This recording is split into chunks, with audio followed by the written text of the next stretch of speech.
A new confession from Hillary Clinton this morning as she publicly admits to paying a staffer, his name is Brian Pagliano, to manage the private server in her New York home.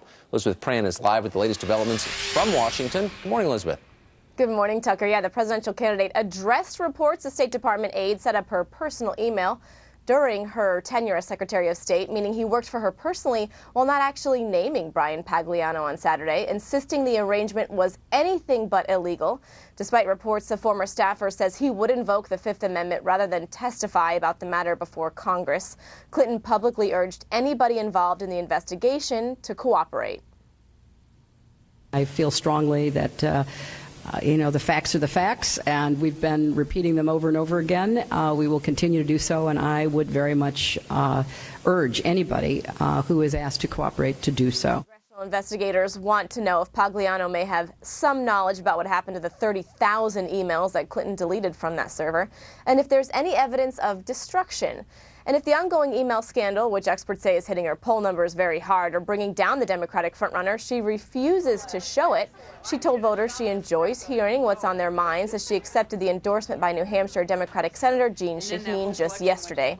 In a network interview, Clinton said her use of that private email system wasn't, quote, the best choice, and acknowledged she didn't, quote, stop and think about her email setup when she took over at the State Department. Tucker, Anna, Clayton, back to you guys. Thanks a lot, Elizabeth. We appreciate it.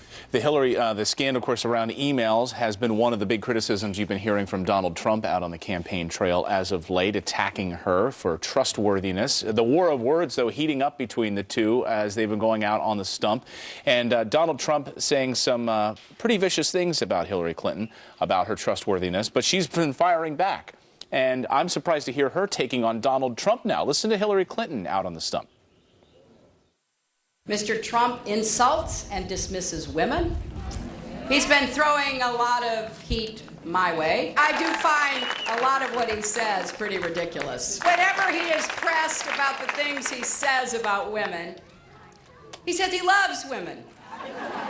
In fact, to quote him, he cherishes us.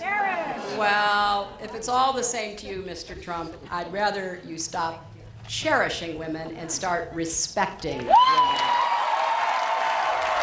You know, that Donald Trump doesn't discriminate, and as women, we want equal treatment, not special treatment, right? He puts everybody and anybody in his crosshairs. It doesn't matter if you're a man or a woman. All to say, though, Hillary Clinton is just simply scrambling, trying to get back on message because she's been talking so much about this email server scandal, and that has damaged her with, the polls, with likely voters. And so she would much rather be talking about this phony war on women and trying to be a champion for the middle class than about our national security and how she potentially put it at risk. But let's analyze her logic chain just for 1 second. Her contention is if you criticize a woman, you're against all women. She's used this in every campaign she's run. She used it against me once. This is very common. People don't think about it. If you criticize a woman, it doesn't mean you're against a woman. It means you're criticizing that woman. If I criticize Harry Reid, I'm not against all white men. I'm against Harry Reid. In the last election cycle, why do people let this go unchallenged? I don't know. I mean, does it work? I mean, it worked a number of years ago, like 2008. The war on women seemed to work. But a few years ago, it seemed to have been firing back. It seemed to be blowing up in the faces of Democrats who tried it. But every woman is not a stand-in for every other woman, right? I mean, if you're not allowed to criticize any woman without being called a sexist, that's insane. Right. Well, while Hillary Clinton was in New Hampshire saying all of this, it didn't take Donald Trump long for his ears to be burning and figure out that she was talking about him. So he gets on Twitter and says this: Hillary said such nasty things about me, read directly off her teleprompter, but there was no emotion, no truth, just can't read speeches. Take a look at this new poll, though. So in a head-to-head matchup, we've been talking about the inter-Republican fighting and how that's been shaping up. But now look at the head-to-head matchups between Democrats and Republicans. Donald Trump at 45% versus Hillary Clinton's 40%. So Trump bests Clinton in a head-to-head matchup. I love this, though. She reads, and there's no emotion, no truth. Whatever you think of Trump, he's got these flashes of insight about people.